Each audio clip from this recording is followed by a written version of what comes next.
My name is Sarah Begum. I was really interested in my origins, so I took a DNA test. Unable to identify, I must be an alien. So while I'm here on Earth, I'll educate the world on the cosmos, space industry, and projects that benefit humanity. Some say I'm passionate, but I say I'm spaced out. Welcome to Spaced Out. I'm Sarah Begum, and today I'll be talking about a very personal topic to me. On my 32nd birthday, I woke up and noticed silver shimmery particles in my hands. And at the time, I didn't know what they were. It looked beautiful, but it was not makeup or any glitter of any sort.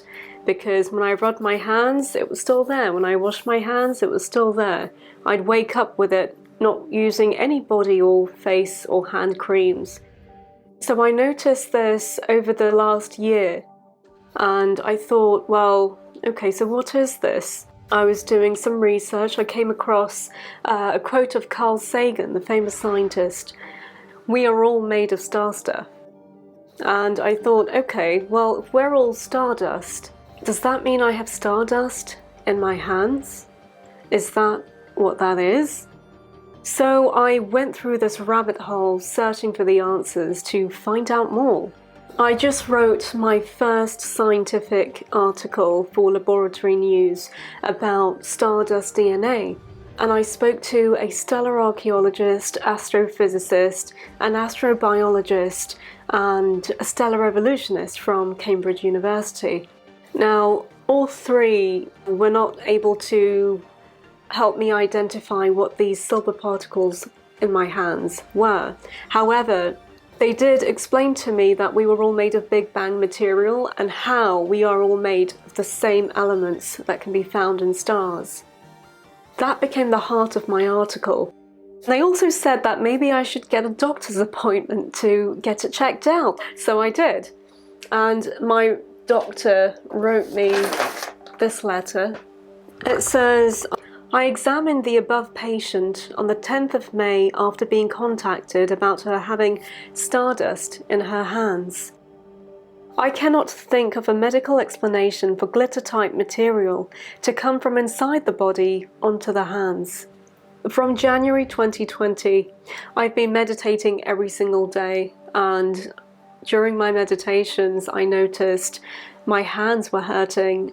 According to a Reiki practitioner, my hand chakras were opening up, and then I developed healing powers. I felt electricity burst out of my hands. It was almost like being in a sci-fi movie with all these interesting, scientifically unexplainable things happening to me.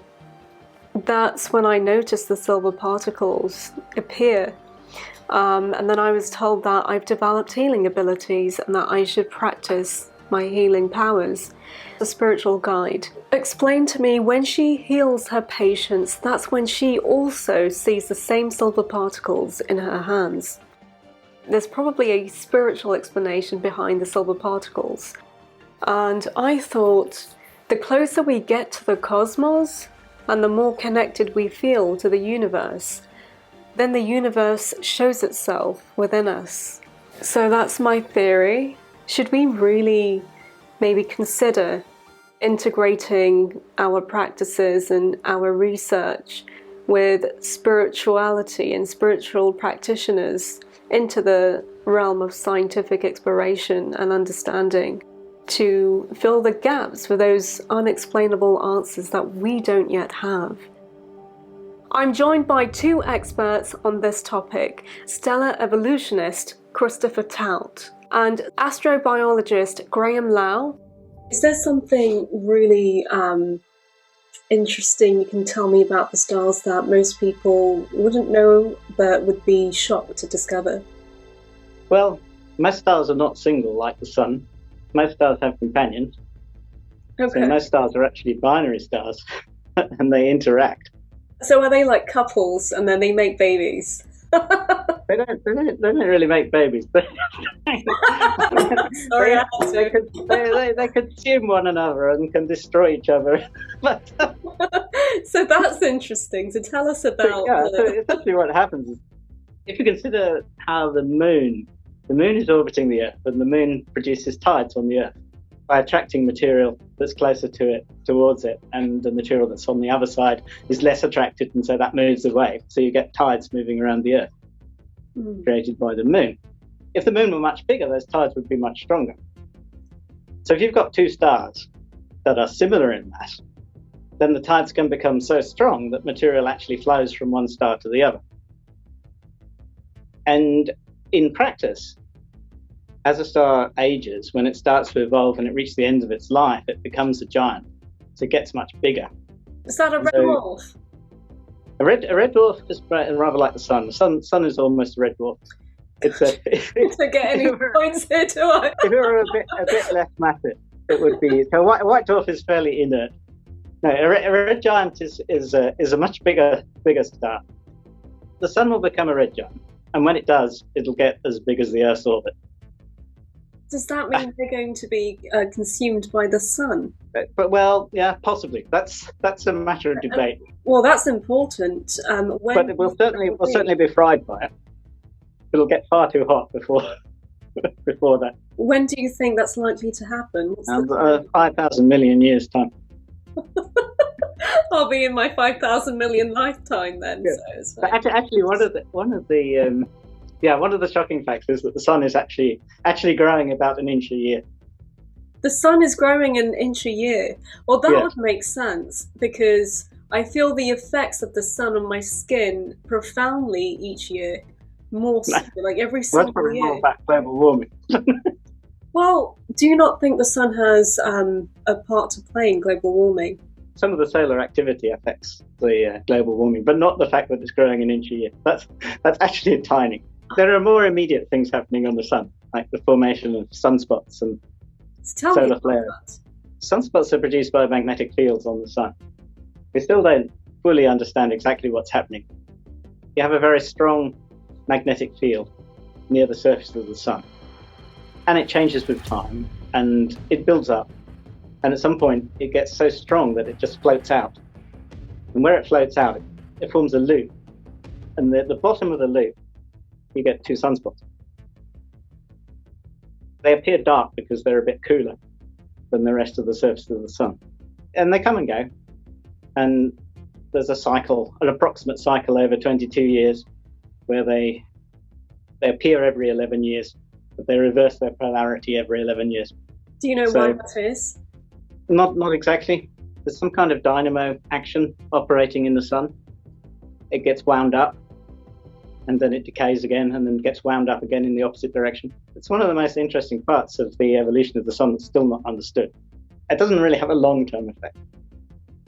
Join me for more Spaced Out right after the break.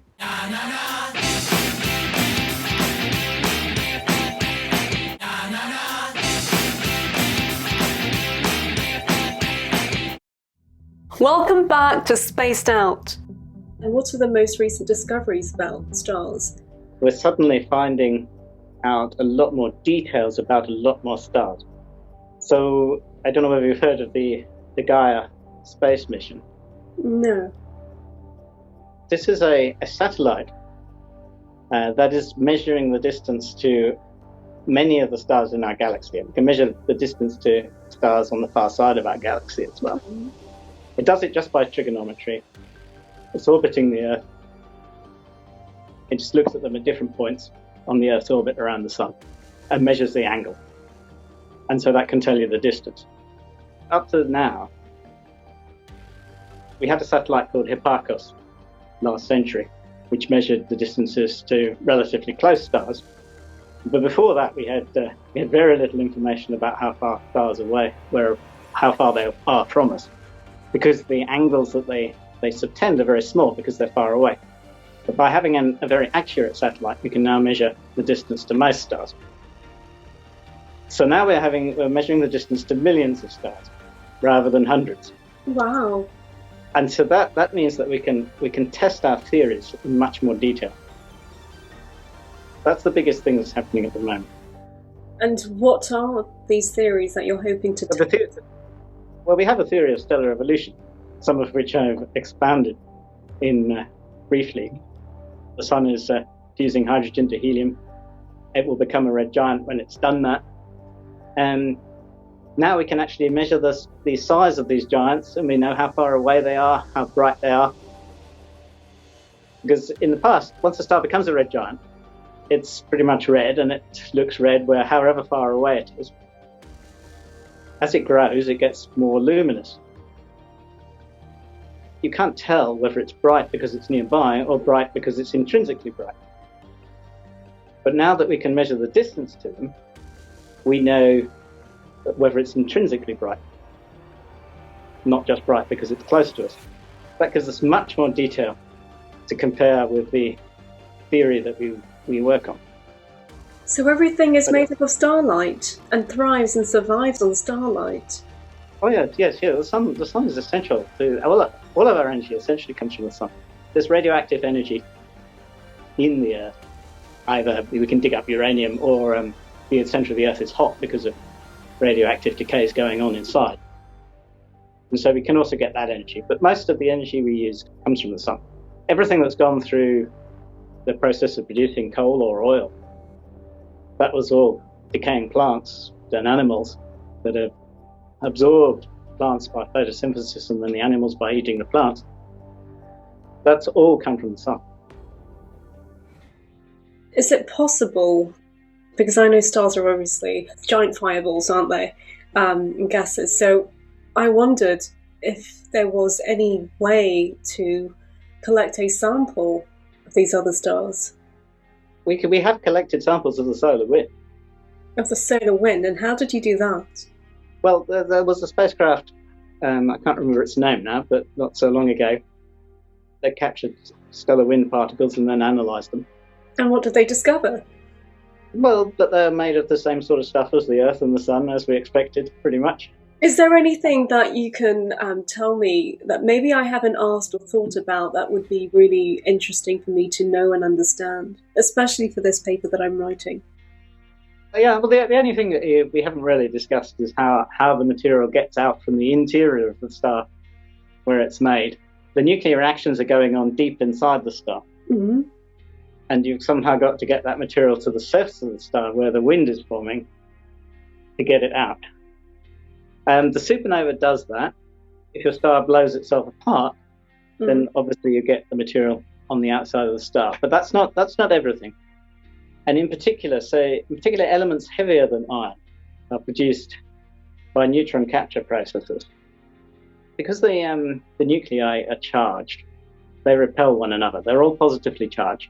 And the heavier the nucleus gets, the more it repels itself.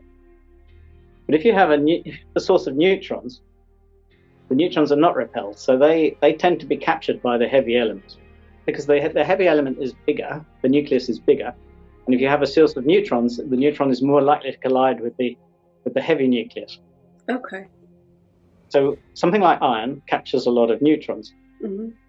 And deep inside some evolved stars, you have a source of neutrons, and they get captured by iron, and that builds up a heavier nucleus, and then through some radioactive decays that produces new elements. And so that's how you produce elements up as far as lead.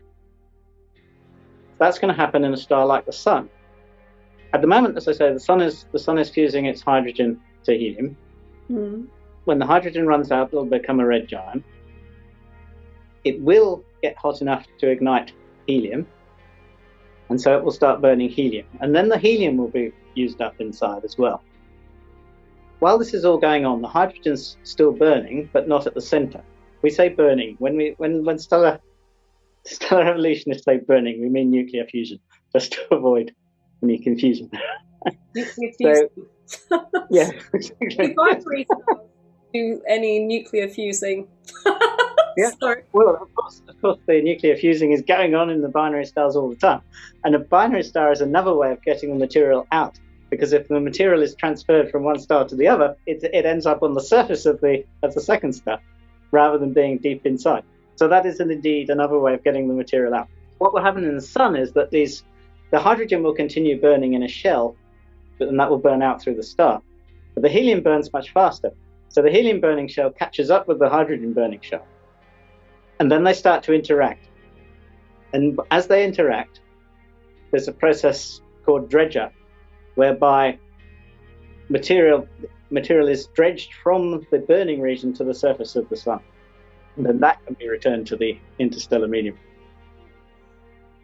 So interesting. Gosh, do you have experiments where you try to recreate these stars and control? We can't really experiment with these things because they're too massive. They're too big. What about on a small scale, tiny scale? So there have been some experiments to try to produce nuclear fusion in the way that it's produced in a star, but it requires very strong lasers to actually compress the material to the same kind of density that you have in the center of the sun. There's been a long time people have been looking for doing nuclear fusion on the Earth. That's really been using heavy water, so you're using deuterium and hydrogen. Whereas in the sun, it's mostly just ordinary hydrogen, just protons. And so you've got to get that proton plus proton reaction going. And that requires you to push the protons close together. It works well in the sun because there's so many of them. And so they do find one another. Whereas if you want to do that on the Earth, you've got to find some physical method of squeezing them together. I think for tiny fractions of a second, that reaction has been reproduced on the Earth. Producing something that really looks like a star is not possible. We write down the equations that govern the stellar structure and evolution and all the physics associated with it, and then put it into a numerical computer code and produce a numerical model. And that's what we want to compare with the observations. And that's why it's so good to now have many more observations, and in particular distances to stars, because we've got more to compare with. So we can see what's wrong with our models. And that's always the most interesting part. How would this evolve the understanding of stellar evolution, these experiments that you hope to do? Well, we expect it to be mostly details, but the details of the nuclear synthesis, of the production of the elements, that is not fully understood. So it will certainly help a lot with that. We understand basically now, we believe we do anyway, how stars evolve. In the 1930s, people thought they knew how stars evolved, but that turned out to be completely wrong. But now I think we have a much better idea. It is details, but the details are interesting. And then, indeed, the details of how you produce the elements and how you get them out of the star are really quite interesting. Do you think I'm weird? Well, that's not done it, yes. There's nothing wrong with being weird. Everybody, it's better to be weird than not weird, let's say. Oh my gosh, okay. No. Well, this has been really fun. Thank you so much.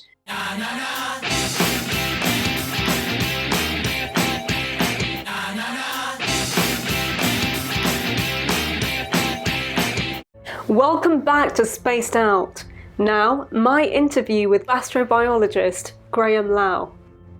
Graham, can you please explain what are the major components of astrobiology and how can that help us understand the stars? Astrobiology is our quest to understand the nature of life in the universe, or even more generally, just our quest to understand the nature of life.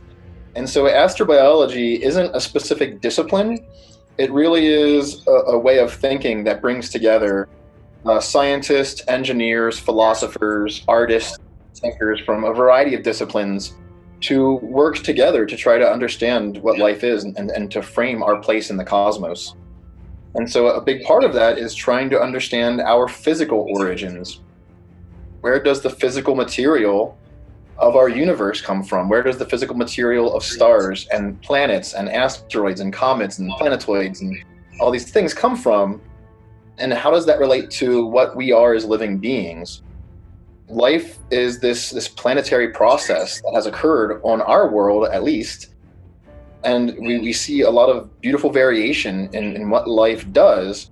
And we're only just now beginning to explore what life really is, and trying to figure out how life here is related to potential life elsewhere. And so a big part of that is understanding the formation of elements inside of stars and inside of supernovae and in other areas as well. We're actually made of atoms that have come from a lot of different processes from across the universe. Some of our atoms are very old, and some of our atoms inside of us are actually very, very young. We all have atoms inside of us that were formed in the atmosphere extremely recently, over the past year even. So there's this process that occurs inside of our atmosphere where cosmic rays, these very energetic particles, high energy particles, a lot of them in our solar system are hitting us from our sun, but there's also galactic cosmic rays coming in from the galaxy and coming down into our atmosphere. And sometimes these cosmic rays can hit an atom of nitrogen-14. And when that happens, it can actually cause that atom, the nucleus of that atom, to be converted into carbon-14, which is a radioactive form of carbon. And this carbon, then through various processes in the atmosphere, becomes carbon dioxide. It gets taken in by plants. It gets eaten by the food that we eat. If we eat plants, if we eat other animals, we are taking in carbon-14 from the atmosphere that was created very recently from cosmic rays. We do have carbon-14 decaying in us all the time. You actually have radioactive material inside of you. But we've evolved on a planet where this is happening to us. There's radioactive material in the rocks below our feet. There's radioactive materials in our building materials, in our walls, in our electronics. And then we're also eating it in our food. But it's nothing to worry about. It's a natural form of radiation that we've evolved to have at a constant basis all the time around us. And the cool thing is so this is the basis of radiocarbon dating. It's how we can actually date things that have died very recently by using the radioactive decay of carbon-14 inside of their bodies. And so when archaeologists are looking at artifacts from an older civilization and they're using carbon dating to try to figure out, the age of these artifacts, they're actually dating when the materials, if it's like wood, for instance, when the tree that created that wood, basically looking at the time since it died. Because when an organism dies, it's no longer taking in fresh carbon-14. And so as soon as it dies and it stops taking in fresh carbon-14, we can start watching the slow decay of carbon-14 inside of that being's materials, be it bone or wood, and it tells us how long it's been since that thing passed away. So interesting. Wow. So I understand that you also study for extraterrestrial life beyond this planet. Can you tell me what you may have discovered in microbial life that could reveal something about us? Yeah, there's a lot that we're learning about the potential for life out there. And maybe we'll find life that is like us. Maybe we'll find other animal-like or plant-like beings. Maybe we'll find worlds that have lots of microbes all over them. Life on Earth was microbial for most of its history. It wasn't until a few 100 million years ago that other organisms like plants and animals and fungi came around. So most of Earth's history is microbial life. But that doesn't mean that other worlds follow the same process. Maybe some worlds get to larger, animal-like life forms much faster, or maybe it happens a lot slower for some worlds. But just trying to understand life here on Earth, a lot of us in astrobiology have traveled to various environments, extreme environments, to try to understand the limits of life, at least life as we know it. Now, how hot can it get for things to still be living, and how do they survive in hot environments? How cold can it get? How much salt can life handle? How much acidity can life handle? By understanding these different limits, starts to help us kind of bound the physical and chemical and geological regions of the universe where we might actually find other life. How can astrobiology benefit the environment here on Earth? Absolutely. I will argue in favor of that. I think part of astrobiology, trying to understand where we've come from, what it means to be human, what it means to be living in this biosphere, how life came to be here, but also whether or not we'll find other life out there, makes us think a lot too about civilizational longevity. And to have a conversation about that, you also then have to think about impacts to a biosphere, how as a species, our actions and our attitudes affect the biosphere around us, affect our world. There's the idea of the Gaia hypothesis that the Earth itself is a meta-organism, a larger organism. And if we are just part of this larger organism, then we really do owe it to the organism to treat it better. And so I think and a lot in astrobiology, any of us who are interested in space, you always hear those people who say, like, why are we spending money on going to space? We have so many problems here on Earth. A very common claim from a lot of people who, one, don't understand how little money we actually do spend on going to space compared to other things. But also it has that problem that most of us who are thinking about space exploration, our human future in the solar system and beyond, about the potential for alien life, most of us are also applying what we've learned to the problems here on Earth. So space exploration is one of the places where we actually are actively trying to benefit the planet and other humans. We'll be back with more Spaced Out right after this. But first, it's time for our Spaced Out Trivia Challenge. How many Earths could fit inside the Sun? A. 5,000, B. 1 million, or C. 1.3 million? The answer when we come back.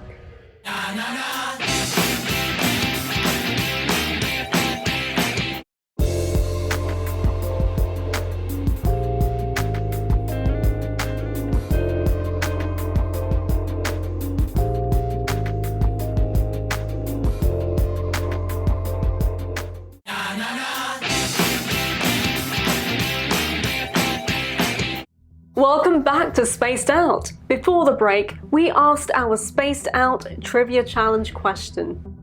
How many Earths could fit inside the Sun? A. 5,000, B. 1 million, or C. 1.3 million? If you said 1.3 million, you're right. But it should come as no surprise at all, since the Sun contains 99.86% of the mass in our entire solar system. Now, back to more Spaced Out. What chemicals compose a supernovae, and how much of that matter exists within our human biology? And so the cool thing about where we come from, our elements inside of us, the atoms that make up our bodies, they're not just from stars. We're not just stardust. We are made of stuff that has formed through a lot of processes in the history of our universe. All of us contain some amount of hydrogen that formed during the Big Bang.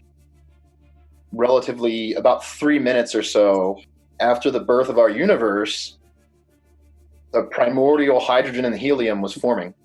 And so you have hydrogen atoms inside of you. I have hydrogen atoms inside of me. Everyone does. Our planet does. All plants and animals do. It's all over us. And this formed during the formation of our universe. And then when we start having stars forming, we formed hydrogen, helium, and some lithium in the Big Bang. And then later, when stars were forming, the very earliest stars were only composed of hydrogen and helium and a little bit of lithium. And inside of those primordial stars, those very first stars, reactions started occurring, these nuclear reactions, where the nuclei of these atoms, of hydrogen atoms, for instance, started getting smashed into each other. And helium nuclei could start getting smashed into each other. And there was enough energy and enough pressure inside of the star to overcome the barrier of repulsion. So these nuclei, they're formed of lots of protons and neutrons, that they're positively charged nuclei. They don't want to come together. There's actually an energy barrier trying to push them apart.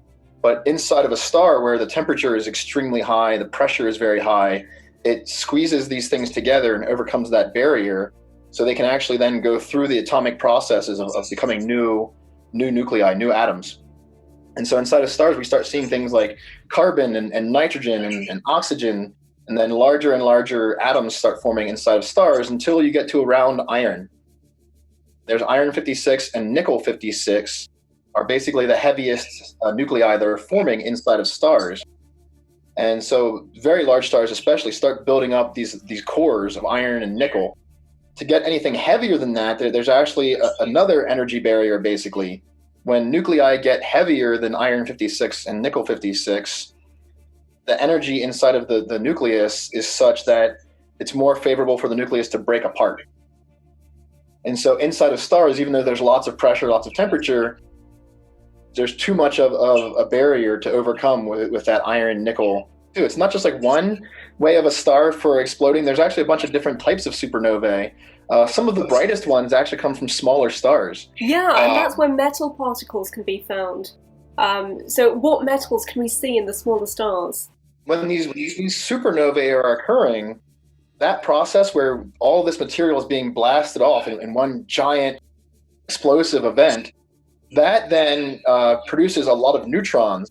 And those neutrons are basically driving themselves like bullets into the middle of these nuclei, and they're building up larger and larger nuclei. So then we start building all these metals. We start building uranium and plutonium and all of these other things, and europium. Yeah, silver, gold, mercury, so many other elements and lots of metals. However, so that was the basic understanding for a long time, is that supernovae were required to get these larger things. But only in very recent time have we now started using gravitational waves to look at larger stellar events in the universe. For instance, neutron stars merging. Turns out in this process of these extremely dense neutron star mergers, they actually create another energetic event that blows off a bunch of new atoms. And so one of them from LIGO, there was a paper that came out, I forget how many times more mass than the Earth in gold was produced. I want to say it was like 3 or 5 times more mass of the Earth in gold alone was produced during one of these neutron star mergers. And so it turns out that not only are we Big Bang stuff and star stuff and supernova stuff, we also have some stuff inside of us that happens in these other cosmic events where stars are merging and making black holes and large massive neutron stars. From an industry point of view, I'm wondering if people will start to mine stars for gold and silver and other precious metals. It makes you wonder for alien life, right? So we have that idea of the Kardashev scale, if you've heard of that before in astrobiology. No. So the Kardashev scale, and there's been a lot of variations on it now. The original Kardashev scale is trying to place how alien civilizations, and our civilization too, how civilizations can be classified based on the amount of energy they use. And so the original Kardashev scale is that a type 1 Kardashev civilization is basically using all the energy available to it at the surface of its original planet. And then a type 2 civilization is a civilization that has learned how to harness the energy of its home star or stars of its own solar system. And then you have some larger ones after that are using all of the energy of a galaxy, all of the energy of the universe. We need to learn how to harvest the solar power from our sun. So we're not even type 1 yet. So we actually have not yet learned to harvest all the energy from our own planet to use all the energy available to us. We haven't figured out nuclear fusion yet, for instance. And there's a lot of other sources of energy and a lot of other ways to consume and produce energy that we haven't come to yet. Recent conversations that I've had with people in the space sector discussing using solar from space, solar energy from space, to power everything here on Earth.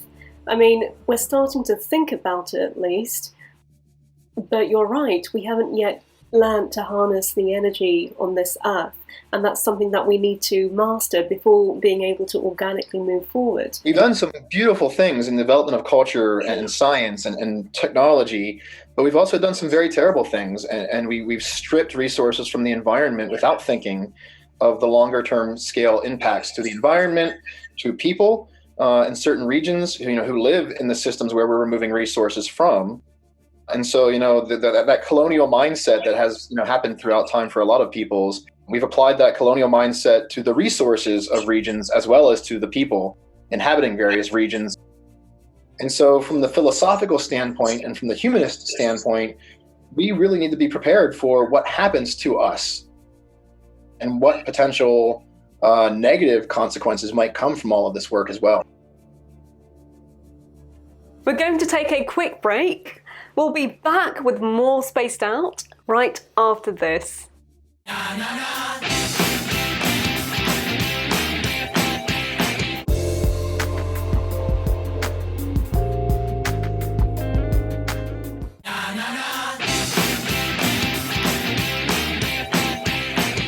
Welcome back to Spaced Out. I want to know, what do you think about star seeds, or are there humans merged with alien DNA here on Earth, planted all over the place? And that's one of the theories I've come across. What do you think about that? I've read some of that kind of stuff before, and there was a paper out some years ago claiming that octopuses have alien DNA. But the truth is there's no evidence to support it. Because if we look at our DNA, we can understand, we can see the linkages of our DNA to all the other creatures on the Earth. Octopuses don't have anything in their DNA that is entirely alien that we should respect. We can look at our DNA. We share genes with many other organisms across our planet. Some of our genes we all share across the planet. We all have ribosomes. Living things all have ribosomes, and we all have genes for them. And then, we have a lot of similarities to all these other beings, whereas if there was alien life and it had its own DNA, and if it was entirely alien life, if we had the same origin, then maybe alien life would have similar enough DNA to actually, mix with ours, and we would probably still see some sign of that. But it doesn't make any sense to think that alien life would have such similar DNA if it had a different origin, that it could somehow then hide its DNA inside of our own. There's really no scientific way to really allow for that. Because again, we can look at our DNA and we can explain everything in our DNA. But I definitely think as far as the science is concerned, that there's no evidence to support such a belief. We don't know what the future holds right now for biotechnology and for the laws around biotechnology. And so it is good to be a little cautious. However, so what 23andMe and these other companies, Ancestry and these other groups, what they're doing when they get your DNA is they're doing a very simple extraction of the DNA itself, and then they're sequencing the DNA and analyzing that using something called bioinformatics, using current technology to analyze the sequences they get. So if they get sequences they can't explain, it's not because it's alien.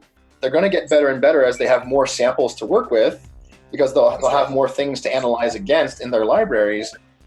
But also the technology to do a really full workup will get cheaper and cheaper. The technology for sequencing will get better and better. And so eventually, I do think that in the very near future, like genetic medicine will be a thing. We've talked about this for a very long time in the sciences and science fiction. Eventually, you'll go into your doctor and they'll look at your genome, and based on your genome, they'll be able to prescribe medicines to treat various issues you're facing, various diseases or sicknesses, illnesses, based specifically on your genome. So the medicine will be complementary to your genes. So right now what we do is we have medicines that fit to the best of our ability for most people. But some people have severe allergic reactions to certain medications. Some medications just don't work as well for certain people. So I think in the very near future, genetic medicine is going to be a huge thing. We're going to start seeing a lot more developments in technology based on the structure of our genetics, our DNA. And this is very far-fetched. It's not going to happen anytime soon, so don't worry about it. But I do think in the near future, mid-distant future, we're going to have the ability to control our epigenetics as well. So we're going to find ways to turn on or turn off the regulation of certain genes inside of our bodies using medicines and various technologies that will drive our epigenetics, how our genes are being expressed, to allow us, for instance, to reverse aging. That's going to modify the entire human species. It will, yes. And so you might have heard a lot about the idea of the singularity, that we are quickly coming to this point in our technology where we are going to hit an exponential jump in our technological capability, specifically in the processing capability of our computers. And a lot of people around this realm of the singularity have been talking about this idea of transhumanism. What happens when we start going from our current biological human selves into something post-biological? What is the post-biological human being? What does it look like? What do we expect from it? Or us, our future selves? Will we merge ourselves with machines? Will we download our brains into computers? Or you might be following along with Elon Musk and Neuralink. They showed a video of a monkey playing Pong with its brain. They're trying to figure out how do we create a brain interface with a computer. So the post-biological, it doesn't necessarily mean that it's not organic anymore. We may continue being organic beings, but we might start augmenting ourselves with things like a Neuralink, like a brain lace. That allows our brains to then connect with other machines around us. Maybe that brain lace itself will end up becoming something like telepathy, or talking to each other without actually using our mouths. I've done that before. There's a lot of questions of where we're going to go once we start augmenting and changing ourselves in our biology. And it's important to astrobiology because we have to wonder, if there are advanced alien civilizations out there, are they still in the window where we are of developing, agricultural technology, industrial technology, and then computer and space technology? Or are they somewhere beyond where we are? Are they already post-biological? Are they artificial intelligence, super intelligent artificial intelligence? Are they computer-based? Are they silicon-based life now? What do they actually look like now? And what kinds of realms of thought and technology do they have that are well beyond where we are currently?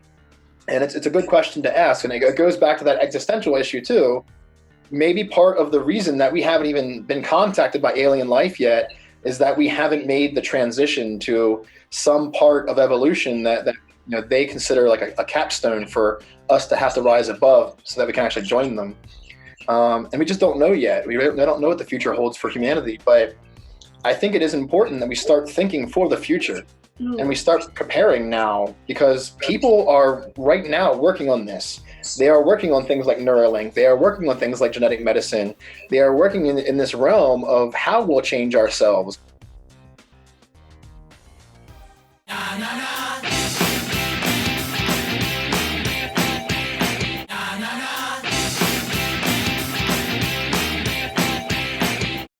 Welcome back to Spaced Out. So what measures can we take to prepare ourselves for the future? I think the most important thing, honestly, is to get more people thinking in a longer-term mindset. We've evolved to think of things in the moment that happen right now, or that happened an hour ago, or an hour in the future. We can look, a few days in the past and remember what happened.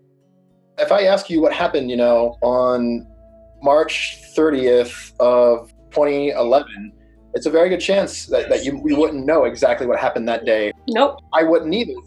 We don't have good memories like that. Most of us can't look back to a specific day and remember the whole day. I think it's because we've become lazier as a species with the development of technologies, making up for the time we need to spend to think to solve a problem. Yes and no. So I am a fan of memory, the ancient memory techniques, and trying to improve our memories and the way that we can actually use our own minds to remember things.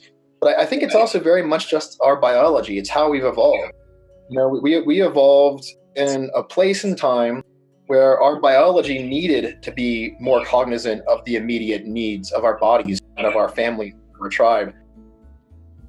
I think really becoming a global species, and then hopefully in the near future becoming an interplanetary species and maybe even an intergalactic species, I think it's going to require us to start thinking on a longer term scale than we've evolved to think. I think we need to start making that change ourselves to think for the future, what's going to happen in a century or a millennium, or even tens of thousands, hundreds of thousands, millions of years from now. How can we start preparing for the future generations of humans to set them up for success, and also so that they're prepared for the potential consequences of the things we're doing right now? Don't you think we've started to do that? And if not, what do you think we need to do that hasn't been done yet? I think some of us are doing that. I think in general, especially like governments, if you ask a politician to draft a piece of legislation, a law that is focused primarily on the people who will be around in 100 years, there's no way they're going to do that. They don't care about that. Most politicians can't be long-term thinking because most of their constituents, most of the people that they represent, aren't long-term thinking. People want to talk about the problems they have right now and not think about the problems of future generations. It's one reason why discussing climate change, discussing, long-term environmental impacts to our planet is very difficult.